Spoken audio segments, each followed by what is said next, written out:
नमस्कार मित्रों, मैं हूं नीरज और आप देख रहे हैं एनके पॉलिटिक्स। आज की हमारी चर्चा डिप्लोमेसी या कूटनीति पर होगी। आज के इस चर्चा में हम डिप्लोमेसी के अर्थ, उत्पत्ति, इतिहास तथा डिप्लोमेसी किस तरह से कार्य करती है, इस पर बात करेंगे।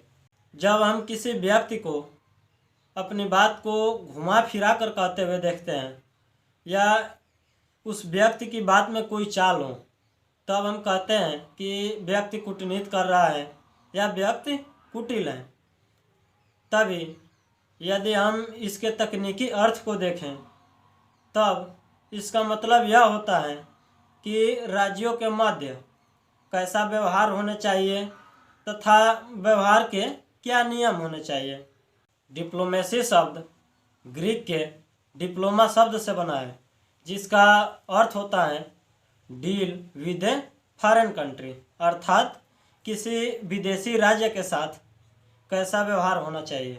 और इस संदर्भ में भारत में कूटनीति शब्द का प्रयोग किया जाता है।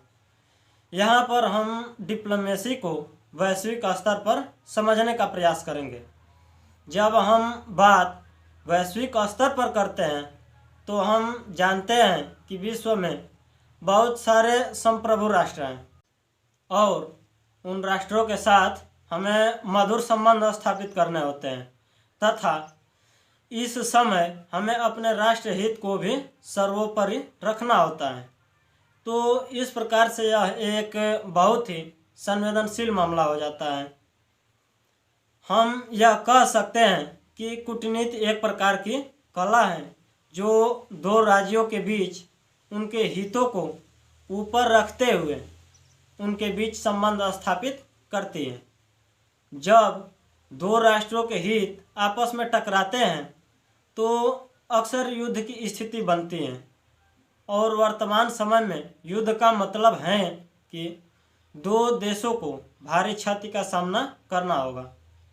तो ऐसी स्थिति में जरूरी हो जाता है कि मामला को संवाद की सहायता से शांत किया जाए। तब राज्य के राजदूतों को कूटनीतिक ज्ञान होना आवश्यक हो जाता है।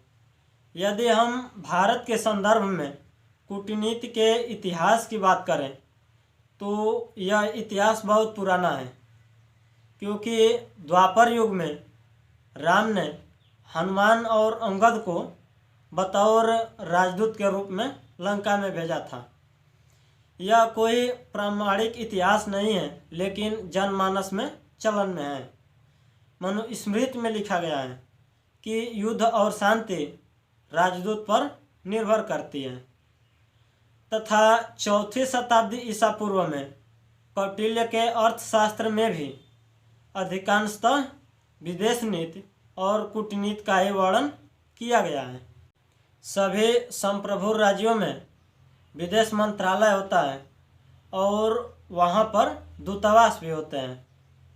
यदि हम भारतीय संदर्भ में बात करें तो जो भी कर्मचारी IFS पद पर नियुक्त होते हैं वो विभिन्न देशों में जाते हैं और भारत के पक्ष को रखते हैं, जिसके आधार पर भारत के विदेश नीति को तय किया जाता है या उसमें सुधार किया जाता है।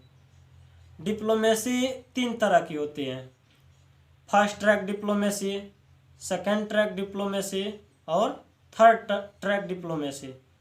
और इन तीनों तरह के डिप्लोमेसी को मिला करके मल्टी ट्रैक डिप्लोमेसी बनती है। इस प्रकार से कूटनीति के क्षेत्र व्यापक हैं। उम्मीद है आज की ये चर्चा आपको पसंद आई होगी। फिर मिलते हैं किसी नए वीडियो में नए टॉपिक के साथ। धन्यवाद।